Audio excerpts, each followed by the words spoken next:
Voltando aqui ao nosso livro, né? Despertar de uma nova era, né? Amanhecer de uma nova era. Amanhecer. Não é amanhecer, despertar, tá tudo no mesmo métier. É amanhecer de uma nova... Obrigado, Rom. Amanhecer de uma nova era, né? Em que a gente está naquela parte em que o grupo espiritual, né, que é coordenado pelo próprio Dr. de Bezerra de Menezes, vai conversar diretamente com aquele rabino, né, que já vem desde o primeiro livro criando dificuldades. E o Bezerra de Menezes explica que quem vem conversar com o rabino, ali bem alguma coisa que eu não me lembro agora, não é ele que vai conversar. E quem vem é o próprio Francisco de Assis, que começa a conversar com o rabino para entender por que ele tem tanto ódio, tanta raiva, e tentar levar ele para um lado mais amoroso, né? Deixa eu abrir. Vou voltar aqui um...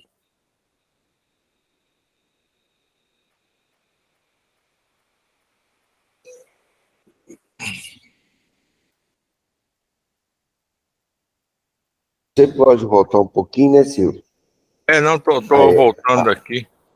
Aí fala, este é o momento de libertação. Aqui, tá aqui. Que soa para o querido irmão enganado. E aí? Aqui, né? Então, este é o momento de libertação que soa para o querido irmão enganado pela soberba humana e pela equivocada postura de dominador, que é incapaz de dominar as próprias paixões. Adiar essa oportunidade é escrever um doloroso capítulo na sua experiência infeliz por longos séculos. Mesmo o irmão lobo, assim como as irmãs aves, submeteram-se à sua voz, quando tivemos oportunidade de os encontrar. Não será, portanto, o irmão rabino, conhecedor das leis espirituais, que pensa e que ama, quem se escusará a recebê-lo nesse momento. Ia prosseguir no seu sublime convite, quando os sonhos extravagantes aumentaram e o invasor inclemente arremeteu com grosseria, expressando-se de maneira chula e imprópria. Tomado de compaixão, sem nenhum ressentimento em relação ao agressor, o pobrezinho de Deus elucidou. Posso compreender a sua dor, porque também nós, um dia, vimos-nos diante dessa alternativa: Deus ou o mundo.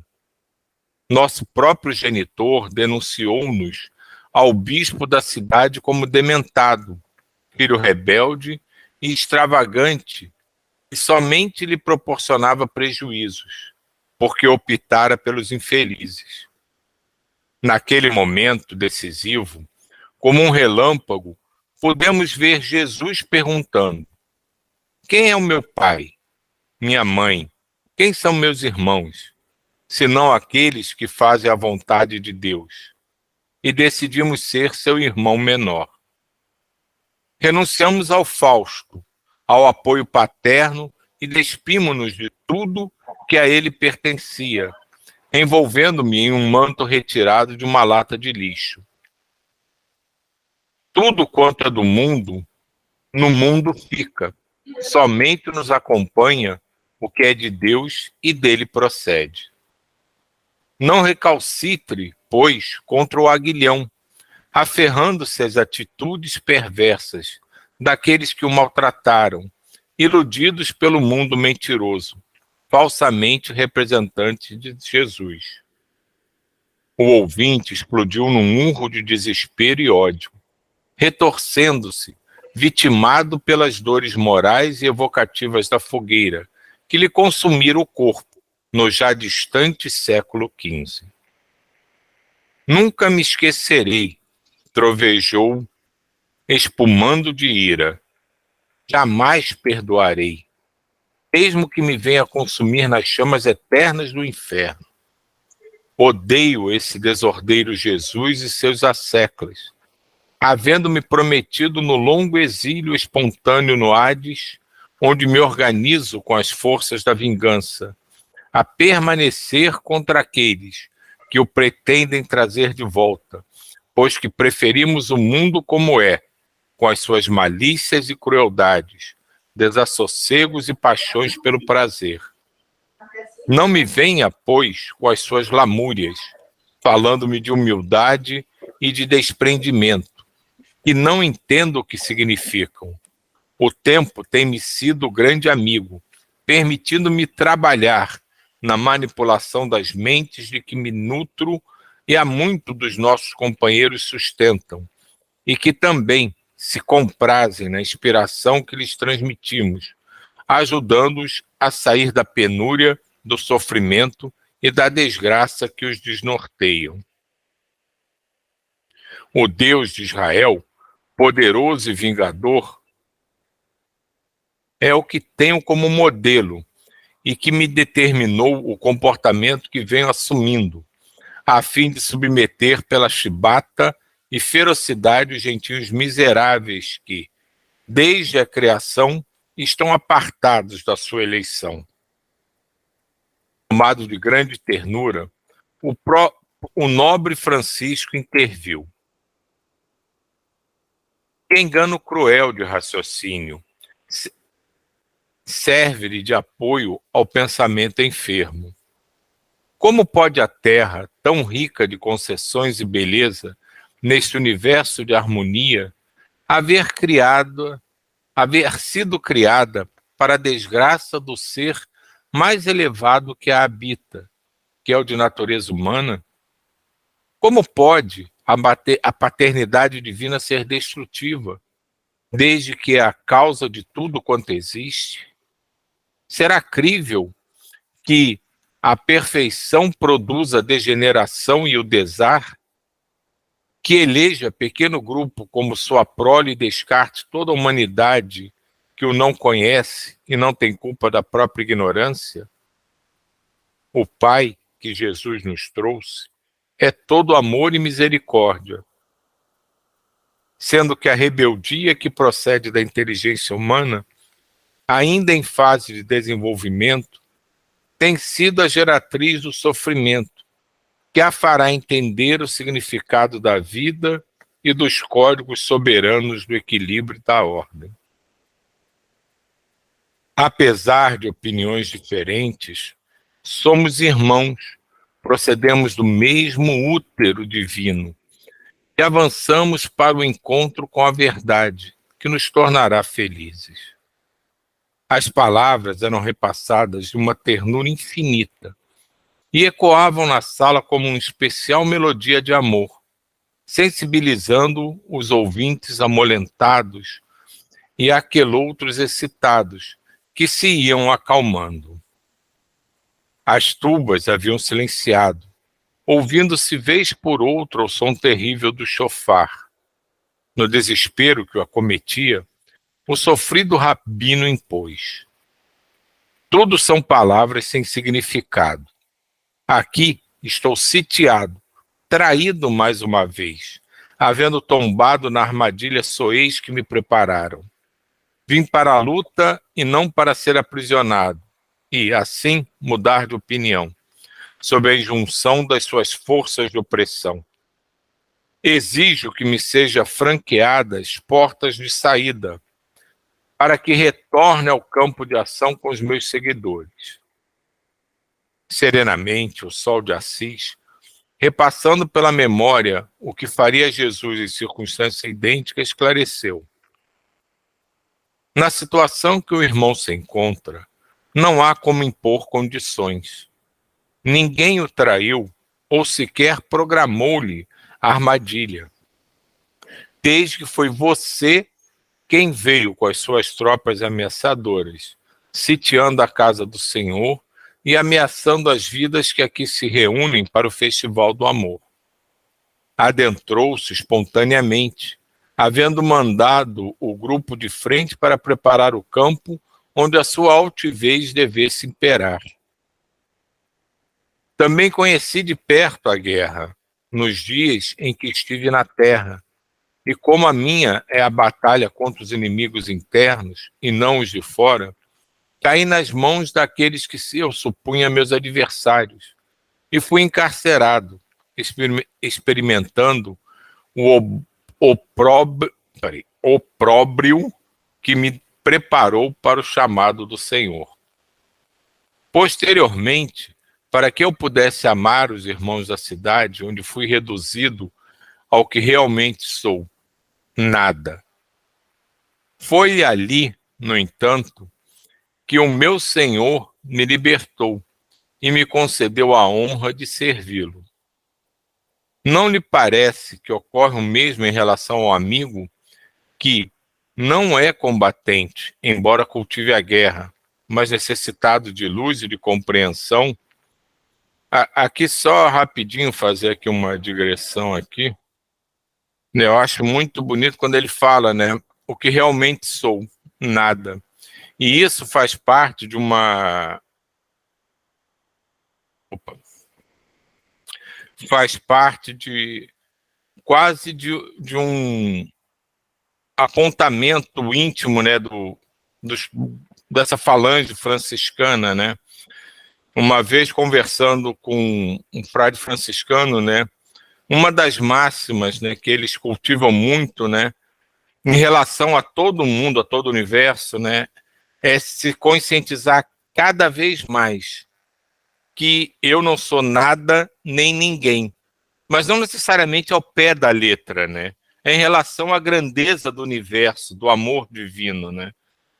Nós somos nada se formos comparados ao amor de Deus, ao amor de Jesus, ao amor de Maria. Mas esse nada, no fundo, não quer dizer nada.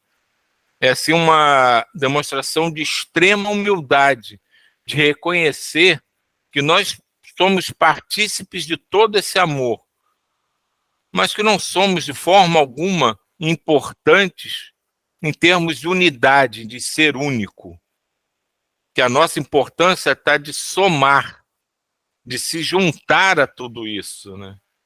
Então, quando ele falou aqui do nada, eu me lembrei disso, né?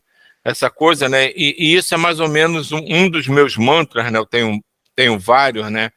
Quando eu quero buscar uma ligação bem íntima mesmo, bem profunda, um dos mantras que eu sempre entoo para mim mesmo é ficar me lembrando, eu não sou nada nem ninguém, eu não sou nada nem ninguém, não nada nem ninguém.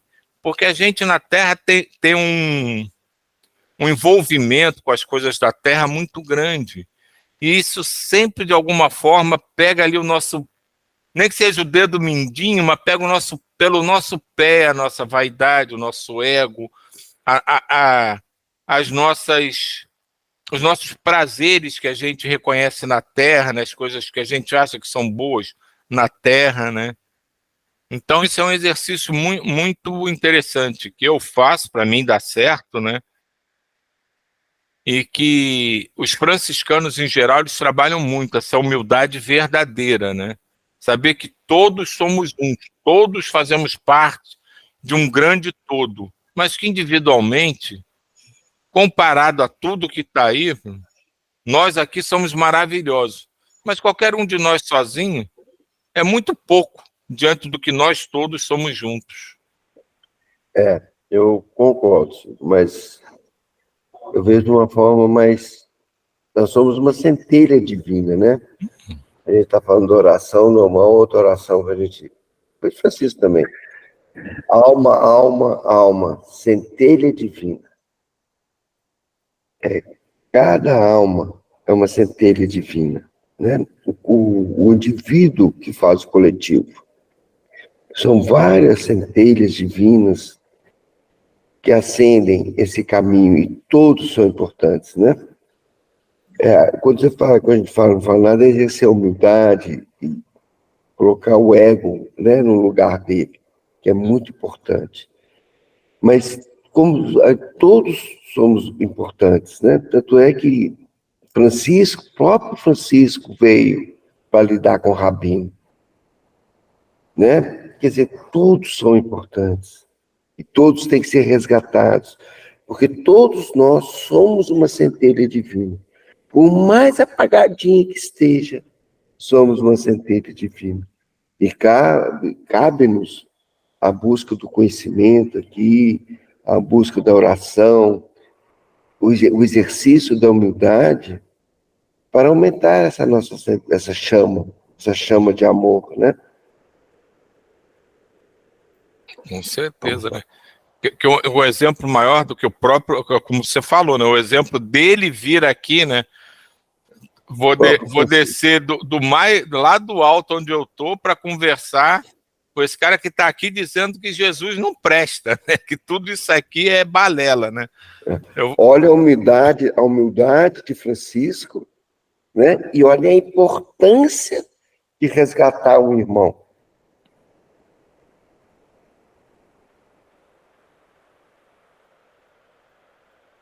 E é interessante, né, que ele fala que foi ali, no entanto, quando ele está aprisionado, né, nas condições da vida, como o senhor falou aí, ele fala assim, foi ali, no entanto, que o meu Senhor me libertou e me concedeu a honra de servi-lo.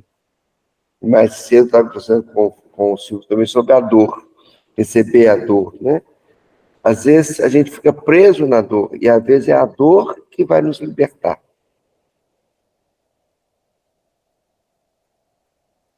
Difícil a gente aceitar, né? Como você mesmo falou uns dias atrás. Acho que no meio de tudo isso, a tal da aceitação também tem um peso enorme. Aceitação. Seja feita a vossa vontade, assim na terra como no céu. Vamos lá. Também conheci de perto a guerra nos dias em que estive na terra. Não, isso aqui eu já li. Foi ali, né? Foi ali, no entanto, que o meu Senhor me libertou e me concedeu a honra de servi-lo. Não lhe parece que ocorre o mesmo em relação ao amigo, que não é combatente, embora cultive a guerra, mas necessitado de luz e compreensão? Após um breve silêncio no diálogo, interrompido pelo vozerio externo e pelo clamor dos que se encontravam acompanhando o chefe indefeso e violento, asseverou com firmeza: as portas do lar de Jesus estão abertas de par em par, e as defesas estarão diminuídas, permitindo que o irmão recue, que volva sua região de domínio, fortalecendo-se no mal de que se nutre, assim prosseguindo até o momento em que o renascimento do corpo físico o arrebate ao proscênio terrestre, sem apoio, sem lucidez, na loucura ou na hebetação, na paralisia ou na mutilação. Abram-se as portas de acesso a esse recinto, determinou com a mesma meiguice de voz. Houve um estarrecimento decorrente da atitude inesperada que a todos nos embaraçou. Logo, abriu-se a defesa fluídica, envolvente e que guardava a instituição. Lá fora fez-se uma gritaria infernal. Apupos e agressões de todo tipo ecoaram no ar. O invasor, apresentando indumentária ridícula, com todos os impositivos da ortodoxia de que se revestia, como religioso intolerante, olhou com fúria o mensageiro do amor. Deu meia volta, abriu-se uma passagem no grupo que o assessorava, e ele avançou caminhando ostensivamente, demonstrando vitória. Antes, porém, de alcançar a aduana da porta, um cone de mirífica luz que descia do infinito envolveu o infeliz, que se sentiu estremecer, enquanto uma voz de incomparável beleza interrogou: para onde segues, meu filho? Que te fizestes a ti mesmo? Só há um caminho a seguir, que é o do amor. Simultaneamente, condensou-se em forma humana belo espírito que avançou na sua direção, vindo do lado externo e estendeu os braços solicitando. Ele é aqui, meu filho. Há quanto tempo nos separamos um do outro? Venho buscar-te, porque não há céu para mãe alguma cujo filho padeça nas labaredas da infelicidade. Não compliques mais o teu destino. Sou eu, tua mãe Sara, que também foi martirizada contigo, mas perdoou aqueles que nos tentaram aniquilar sem o conseguir. O impetuoso rabino deteve-se deslumbrado ante o acontecimento espiritual incomum e, sem forças de resistir à energia que se desprendia da entidade maternal, caiu de joelhos, urrando de dor selvagem que o destroçava interiormente. Senhora, eu sou um desgraçado que Elohim esqueceu. Conseguiu informar em angústia inenarrável. Ninguém me ama, e eu, senhora, fiz do ódio o meu licor de preferência, embriagando-me cada vez mais e esperando a consumpção. Meu filho querido. A nobre senhora aproximou-se do doente e o envolveu com ternura indescritível, abraçando-a, ajoelhada ao seu lado, como somente as mães sabem o fazer. Né, isso é lindo, né? Isso é uma coisa que a gente já comentou várias vezes aqui, né? Por mais envolvido em desarmonia, em desequilíbrio, sempre tem alguém, ou que o espírito tem uma ligação muito amorosa, ou que o ama profundamente, está só esperando a chance de ali mostrar a ele que ele é amado, que é querido, que tem alguém que o ama acima de tudo, né? E é tão. É assim. Aqui a gente está lendo, a gente imagina, mas você vivenciar isso, né? Isso acontece muito em alguns tipos de trabalho, né? E é muito comum que a mãe venha, né? Porque acho que é o elo mais forte, né? Que a gente tem, né? É a própria mãe, às vezes são filhos, né? Mas é muito comum que seja a mãe, né? É um elo de amor tão bonito, tão forte, envolve de uma forma todos os participantes do trabalho, que é assim, como ele mesmo disse, é uma coisa inenarrável.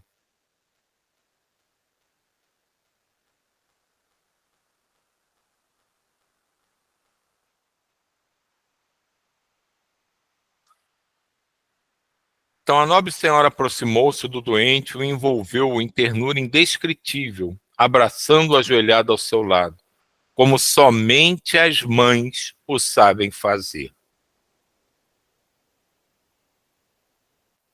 O irmão, alegria, aproximou-se com lágrimas que lhe escorriam pela face e contemplou a cena inovidável, falando suavemente. Agora sim, começas a viver a liberdade plena. Aproveita.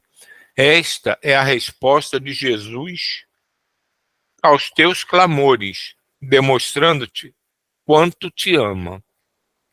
Nesse comenos, expressivo número daqueles que o acompanhavam, vendo a rendição do chefe, igualmente suplicou apoio e passou a ser atendido pelos cavaleiros templários, que também, como todos nós, tinham lágrimas de emoção, de júbilo e de gratidão aos céus. Inesperada melodia de exaltação a Jesus passou a ser ouvida, cantada por vozes espirituais à distância, enquanto os obreiros da instituição, igualmente equipados de recursos, movimentavam-se em auxílio aos que se rendiam ao amor. Dr. Bezerra e nós outros acompanhávamos os acontecimentos, tomados de profunda emoção. A vitória do bem é sempre uma lição de vida. Logo mais, adormecido nos braços maternos, Eliaquim Ben Sadoc foi transferido para um lugar especial no local em que se realizam as regiões mediúnicas. A veneranda senhora agradeceu ao anjo de Assis e a todos nós, e antes de retornar à região que habitas, orou. Senhor de Israel e de todas as nações, Sede louvado sempre pela grandeza do vosso amor, pela misericórdia do vosso perdão, pela compaixão para com os vossos filhos transviados. Vossa grandeza não pode ser mensurada, nem compreendidas integralmente vossas leis de justiça. Submetemo-nos sempre em confiança absoluta aos vossos desígnios que nos conduzem à plenitude. Recebei, por misericórdia e compaixão, o Filho pródigo de retorno ao vosso seio. A todos nós que vos amamos, a perene gratidão.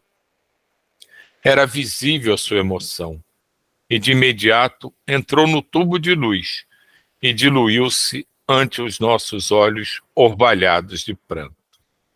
Acho até que a gente pode parar por aqui, que depois acho que começa uma conversa com o Francisco e o grupo ali, né, do Bezerra. Porque esse capítulo termina aí. Ah, termina aí? Ah, então...